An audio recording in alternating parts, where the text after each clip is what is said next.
यक्ष का चारों भाइयों को जिलाकर धर्म के रूप में प्रकट हो युधिष्ठिर को वरदान देना। अध्याय 314। वैशंपायन जी कहते हैं, जन्मेजय, तदनंतर यक्ष के कहते ही सब पांडव उठकर खड़े हो गए तथा एक क्षण में ही उन सब की भूख प्यास जागती रही। युधिष्ठिर बोले, इस सरोवर में एक पैर से खड़े हुए किसी से भी पराजित न होने वाले आपसे मैं पूछता हूँ, आप कौन देव श्रेष्ठ हैं? मुझे तो आप यक्ष नहीं मालूम होते। आप वसुओं में से, रुद्रों में से अथवा मरुदगणों में से कोई एक श्रेष्ठ पुरुष तो नहीं है, अथवा आप स्वयं वज्रधारी देवराज इंद्र ही हैं। मेरे ये भाई तो लाखों वीरों से युद्ध करने वाले हैं। ऐसा तो मैंने कोई योद्धा नहीं देखा जिसने इन सभी को रणभूमि में गिरा दिया हो। अब जीवित होने पर भी इनकी इंद्रियां सुख की नींद सोकर उठे हुए पुरुषों के समान स्वस्थ दिखाई देती हैं। अतः आप हमारे कोई सुहृद हैं अथवा पिता हैं। यक्ष ने कहा, प्रचंड पराक्रमी भरतश्रेष्ठ युधिष्ठिर, मैं तुम्हारा जन्मदाता पिता धर्मराज हूँ। तुम्हें देखने की इच्छा से ही मैं यहाँ आया हूँ, मुझे पहचानो। यश, सत्य, दम, शौच, सरलता, लज्जा, अचंचलता, दान, तप, ब्रह्मचर्य, ये सब मेरे शरीर हैं। सौभाग्यवास तुम्हारा समदम, प्रति, तितिक्षा, समाधान, इन पांचों साधनों पर अनुराग है तथा सौभाग्य से तुमने भूख, प्यास, शोक, मोह, जरा, मृत्यु, इन 6 दोषों को जीत लिया है। इनमें से पहले 2 दोष आरंभ से ही रहते हैं, बीच के 2 तरुण अवस्था आने पर होते हैं तथा बाद वाले 2 दोष अंतिम समय पर आते हैं। तुम्हारा मंगल हो, मैं धर्म हूँ। तुम्हारा व्यवहार जानने की इच्छा से मैं यहाँ आया हूँ। इस पाप राजन, तुम्हारी दयालुता, समदर्शिता से मैं बहुत प्रसन्न हूँ और तुम्हें वर देना चाहता हूँ। पाप रहित राजेंद्र, तुम मनोनुकूल वर मांग लो, मैं तुम्हें अवश्य दे दूंगा। जो मनुष्य मेरे भक्त हैं उनकी कभी दुर्गति नहीं होती। युधिष्ठिर बोले, भगवन, पहला वर तो मैं यही मांगता हूँ कि जिस ब्राह्मण के अग्नि सहित मंथन काष्ठ को मृग लेकर भाग गया है उसकी अग्निहोत्र का लोप न हो। यक्ष ने कहा, कुंती नंदन महाराज युधिष्ठिर, उस ब्राह्मण के अग्नि सहित मंथन काष्ठ को तो तुम्हारी परीक्षा के लिए ही मैं ही मृग रूप से लेकर भाग गया था। वैशंपायन जी कहते हैं, जन्मेजय, इसके बाद भगवान धर्म ने उत्तर दिया, लो, अग्नि और मंथन काष्ठ तुम्हें ही दे देते हूँ। देवोपम नरेश, तुम्हारा कल्याण हो। अब तुम कोई दूसरा वर मांगो। युधिष्ठिर बोले, हम 12 वर्ष तक वन में रह चुके, अब 13वां वर्ष आ लगा है, अतः ऐसा वर दीजिए कि इसमें कहीं भी रहने पर लोग हमें पहचान न सकें। वैशंपायन जी कहते हैं, राजन, यह सुनकर धर्मराज धर्म ने उत्तर में कहा, मैं तुम्हें यह वर भी देता हूँ। इसके बाद धर्मराज ने पुनः सत्य पराक्रमी युधिष्ठिर को आश्वासन देते हुए कहा। धर्मराज बोले, भरत नंदन, यदि तुम इस पृथ्वी पर इसी रूप में विचरोगे वो भी तीनों लोकों में कोई तुम्हें पहचान न सकेगा। गुरुनंदन, पांडवगण, मेरी कृपा से तुम लोग 13वें वर्ष में गुप्त रूप से विराट नगर में रहते हुए किसी से भी पहचाने न जाकर विचरण करोगे। था तुम में से जो मन से जैसा संकल्प करेगा वह इच्छा अनुसार वैसा रूप धारण कर लेगा। यह अग्नि सहित मंथन काष्ठ उस ब्राह्मण को दे दो। हमारी परीक्षा के लिए मैंने मृग रूप धारण करके इसका हरण किया था। ओम, इसके अतिरिक्त तुम्हें एक और भी अभिष्ट वर मांग लो, अब मैं तुम्हें दूंगा। नरश्रेष्ठ, तुम्हें वर देते हुए मुझे तृप्ति नहीं हो रही है। बेटा, तुम तीसरा भी महान अनुपम वर मांग लो। राजन, तुम मेरे पुत्र हो और विदुर ने भी मेरे ही अंश से जन्म लिया है।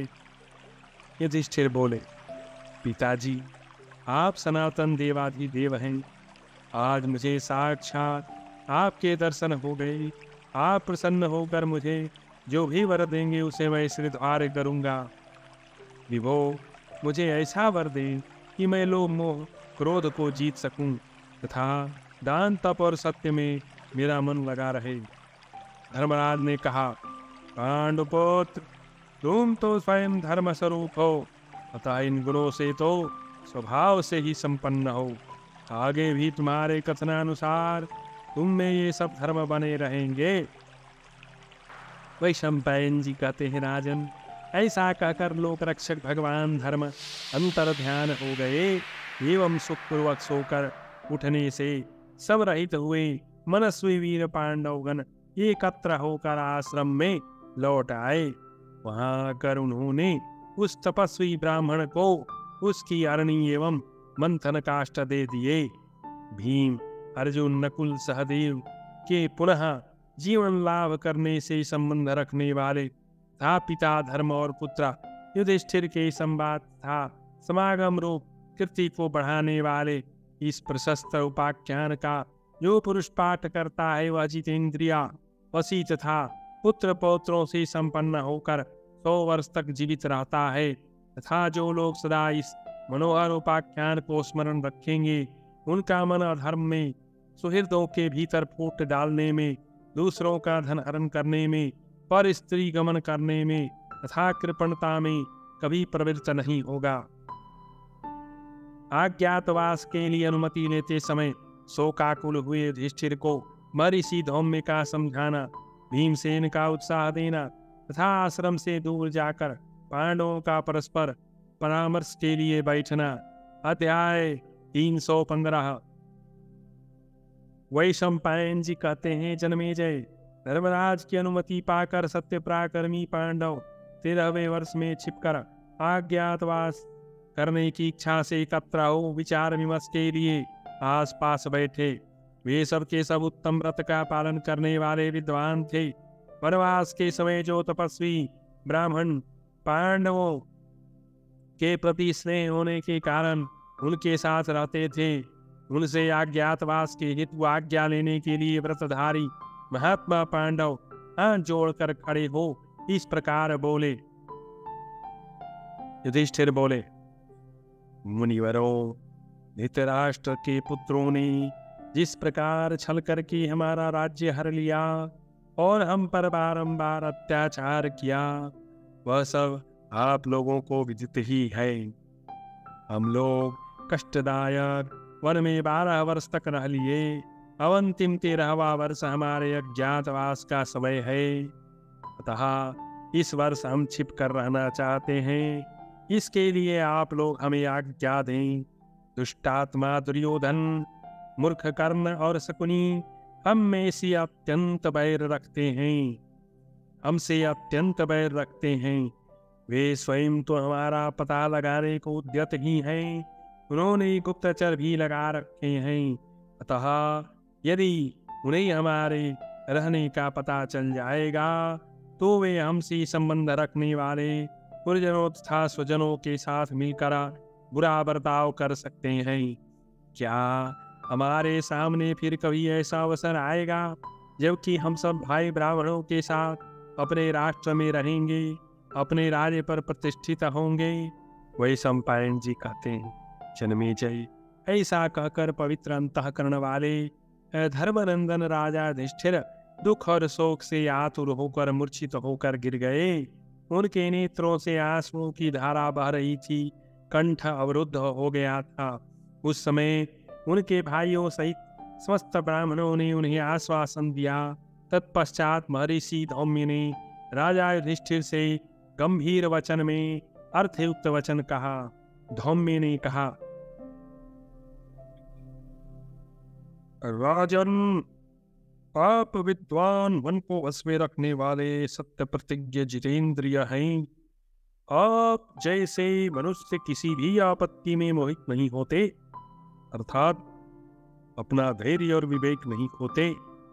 महामना, देवताओं को भी जहां तहां शत्रुओं के निग्रह के लिए अनेक बार छिपकर रहना पड़ा है और विपत्तियों को भोगना पड़ा है। देवराज इंद्र शत्रुओं का दमन करने के लिए गुप्त रूप से निषद देश में गए और गिरिप्रस्थान आश्रम में छिपी रहकर उन्होंने अपना कार्य सिद्ध किया। भगवान विष्णु भी दैत्यों का वध करने के लिए हयग्रीव स्वरूप धारण करके अज्ञात भाव से अदिति के गर्भ में दीर्घकाल तक रहे। उन्होंने ही ब्राह्मण वेश में 52 रूप धारण करके अपने 3 पगों द्वारा जिस प्रकार छिपी तौर पर राजा बलि का राज्य का हर लिया था, वह सब तो तुमने सुना ही होगा। अग्नि ने जल में प्रवेश करके वहीं छिपे रहकर देवताओं का कार्य जिस प्रकार सिद्ध किया, वह सब कुछ तुम सुन ही चुके हो। धर्मज्ञ, भगवान श्री हरि ने शत्रुओं के विनाश के लिए छिपे तौर पर इंद्र के वज्र में प्रवेश करके जो कार्य किया, वह भी तुम्हारे कानों में पड़ा। निष्पाप नरेश, ब्रह्मर्षि और बने माता के उरु में गुप्त रूप से निवास करते हुए जो देव कार्य किया, वो भी तुमने सुना ही होगा। इसी प्रकार महातेजस्वी भगवान सूर्य ने भी पृथ्वी पर गुप्त रूप से निवास करके समस्त शत्रुओं को दग्ध किया। भयंकर पराक्रमी भगवान विष्णु ने भी श्री राम रूप से दशरथ के घर में छिपे रहकर युद्ध में दशमुख रावण का वध किया। इसी प्रकार कितने ही महामनावीर पुरुषों ने यत्र तत्र छिपे रहकर युद्ध में शत्रुओं पर विजय पाई। इसी प्रकार तुम भी होगे।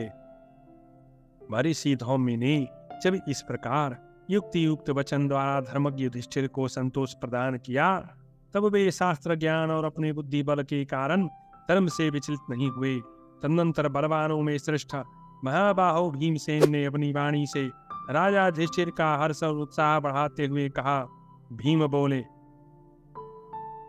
महाराज, गांडीव धनुष धारण करने वाले अर्जुन ने आपके आदेश की प्रतीक्षा तथा अपनी धर्मानुगामिनी बुद्धि के कारण ही अब तक कोई साहस का कार्य नहीं किया है। भयंकर पराक्रमी नकुल सहदेव उन सब शत्रुओं का विध्वंस करने में समर्थ हैं। इन दोनों को मैं सदा रोकता आया हूँ। आप हमें जिस कार्य में लगा देंगे, उसे हम लोग पूरा किया बिना नहीं छोड़ेंगे। तहा आप युद्ध की सारी व्यवस्था कीजिए, हम शत्रुओं पर शीघ्र विजय पाएंगे। भीमसेन के ऐसा कहने पर सब ब्राह्मण पांडवों को उत्तम आशीर्वाद देकर उन भरतवंशियों से अनुमति लेकर अपने अपने घर को चले गए। वेदों के ज्ञाता समस्त प्रधान सन्यासी था मुनि लोग पांडवों से फिर मिलने की इच्छा रखकर न्याय अनुसार अपने योग्य स्थान में रहने लगे। धौम्य सहित विद्वान एवं वीर 5 पांडव द्रौपदी के साथ लिए धनुष धारण किए वहां से उठकर चल दिए। इसी कारणवश उस स्थान से एक कोस दूर जाकर वे नरश्रेष्ठ हार गए और आगामी दूसरे दिन से अज्ञातवास आरंभ करने के लिए उद्यत हो परस्पर सलाह करने के निमित्त आसपास बैठ गए। वे सभी पृथक पृथक शास्त्रों के ज्ञाता, मंत्रणा करने में कुशल तथा संदेह विग्रह आदि के अवसर को जानने वाले थे। इस प्रकार श्री महाभारत व्यास निर्मित सत साहस्री संहिता के वन पर्व के अंतर्गत आरण्य पर्व में अज्ञातवास के लिए मंत्रणा विषयक 315वां अध्याय पूरा हुआ और यही वन पर्व की समाप्ति हुई। अब आगे हम लोग विराट पर्व में प्रवेश करेंगे।